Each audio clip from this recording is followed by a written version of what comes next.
হরি ওম।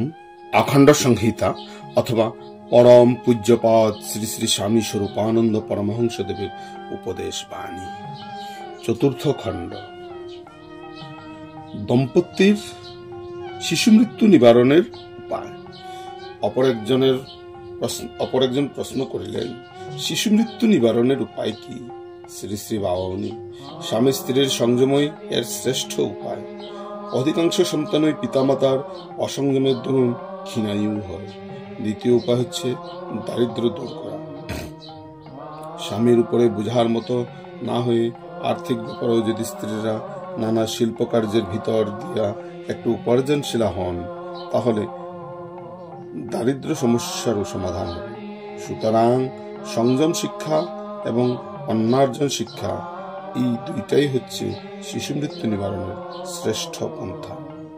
অশ্বিনী কুমার দত্তের দাম্পত্য সংযম। একজন প্রশ্ন করিলেন, শুনেছি বরিশালের স্বর্গীয় অশ্বিনী কুমার দত্ত নাকি বিবাহিত হয়েও কখনো স্ত্রী সঙ্গ করেননি। এরকম কথা কি কখনো সত্য হতে পারে? শ্রী শ্রী বাবামণি, খুব পারে। শ্রী রামকৃষ্ণ পরমহংস দেবের কথা শুনো নাই? প্রশ্ন, রামকৃষ্ণ তো সাধু ছিলেন, আর অশ্বিনী কুমার বাবু তো বিষয় নিয়ে জীবন কাটালেন। শ্রী শ্রী বাবামণি, তাতে কোনো ক্ষতি হয়নি। তিনি যখন বিষয়ের সেবা করতেন, তখন বিষয়ের সেবাকেই ভগবানের সেবা বলে জানতেন। ভগবানের সমর্পিত চিত্ত হয়ে কেউ বিষয় সেবা করলে তাতে বিষয় সেবার ফল হয় না, ভগবত সেবারই ফল হয়।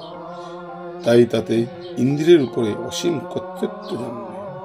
প্রশ্ন, কিন্তু বাড়ি ঘর, টাকা কড়ি, জমি জমা এসব ব্যক্তিগত ব্যাপার নিয়েও যখন অশ্বিনী বাবুকে বিব্রত হতে হলো, তখন স্ত্রী সম্বন্ধে একেবারে রামকৃষ্ণ পরমহংস হওয়ার পৃথক প্রয়োজন কি ছিল? শ্রী শ্রী বাবামণি, দেখো, এটা তার ব্যক্তিগত লাভালাভের ব্যাপার। সুতরাং এর জন্য তিনি যে এসে তোমাদের কাছে কৈফিয়ত দিতে বসবেন, এইরকম দাবি করা অন্যায়। হয়তো এরকম জীবন যাপনের তার ব্যক্তিগত প্রয়োজন ছিল।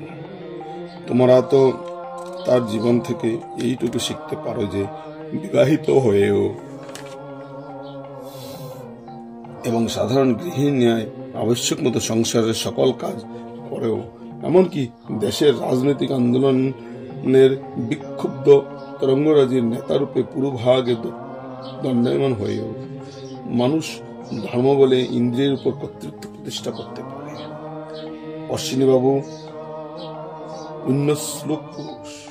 সাধনের বলে যে শক্তিকে তিনি লাভ করেছিলেন, তোমরাও তা পারো। দেহের উপর, ইন্দ্রিয়ের উপর, মনের উপর এইরূপ প্রভুত্ব লাভ যে সম্পূর্ণ সম্ভব, সে কথা তোমরা অশ্বিনীবাবুর জীবন থেকে শিক্ষা করো। প্রভুত্ব লাভের পরে ইচ্ছা হয় সন্তান সন্ততির পিতা হয়ে। দাম্পত্য জীবনে মত্ততা আসিলে কি কর্তব্য?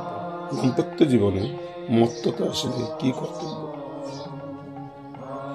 একটি যুবক লাজ লজ্জা পরিত্যাগ করিয়া সকলের সমক্ষেই বলিতে লাগিলেন, বিবাহের পূর্বে আমি নানা সদ্গ্রন্থাদি পাঠ করে চরিত্রের উন্নতির জন্য চেষ্টা করতাম।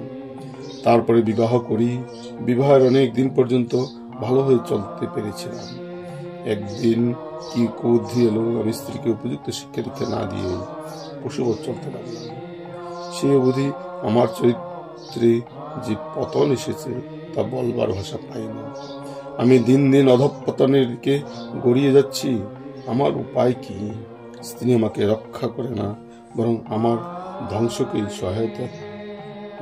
সহায়তা করছে। শ্রী শ্রী বাবামণি, স্ত্রীকে ছেড়ে একটু দূর দেশে গিয়ে কিছুদিন বাস করো এবং নিজে খুব করে সাধন ভজন করে কিছু আধ্যাত্মিক শক্তি সঞ্চয় করে নাও। প্রবাসে অবস্থানকালে স্ত্রীকে যেসব চিঠি লিখবে, তাতে ঈশ্বরীয় কথা ছাড়া অন্য কথা রাখবে না। এইভাবে একদিকে তোমার সাধন শক্তি বাড়তে থাকুক, অপরদিকে দৈহিক ঘনিষ্ঠতার অনভ্যাস হেতু স্ত্রীর সম্বন্ধে তোমার একটা দৈহিক সংকোচ সৃষ্ট হোক। সঙ্গে সঙ্গে তোমার স্ত্রীর মনেও তোমার পত্রাদের দ্বারা ঈশ্বরীয় ভাব জাগতে থাকুক। এইভাবে কিছুদিন বিদেশে থাকার পর একবার দেশে যাবে এবং স্ত্রী যাতে ভগবত সাধনের পন্থা পায় এমন ব্যবস্থাটুকু করেই আবার বিদেশে চলে আসবে। খুব মেলামেশা করবে না। তোমার সহধর্মিনী যাতে সাধন ভজন খুব উৎসাহের সহিত করতে থাকেন, এই সময়ে পত্রযোগে তাকে শুধু সেই উপদেশেই দেবে।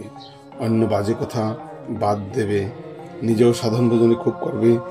তার পরের বার যখন বাড়ি যাবে তখন দুজনে মিলে একসঙ্গে ভগবত কথার আলোচনা করবে, একসঙ্গে ধর্মগ্রন্থ পাঠ করবে, একসঙ্গে বসে উপাসনা করবে, ধ্যান জপ প্রভৃতি করবে। তখন দেখবে নৌকা ঝড়ের বেগ সামলে নিয়েছে, আর ভয় নেই। হরি ওম, হরি ওম।